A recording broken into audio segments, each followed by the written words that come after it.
你有冇諗過，明明學咗好多自我成長嘅方法，點解煩惱仲係一樣一樣咁嚟？係咪方法冇用，定係自己唔夠好呢？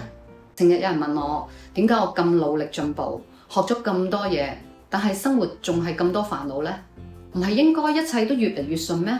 咁啲方法有咩用啊？其實呢個問題真係好真實。你以為成長係可以令人生變成一條龍冇波浪嘅直路？其實唔係。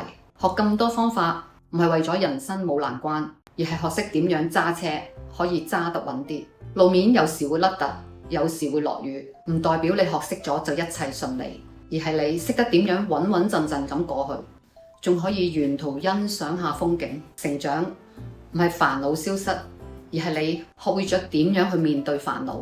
人生就好似天氣，有陽光就有落雨，呢個世界本身就係咁。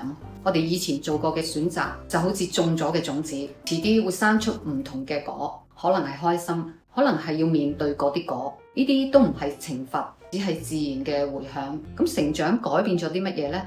我哋下一條片再一齊分享，記得收睇啦！關注迪安，一齊身心健康生活。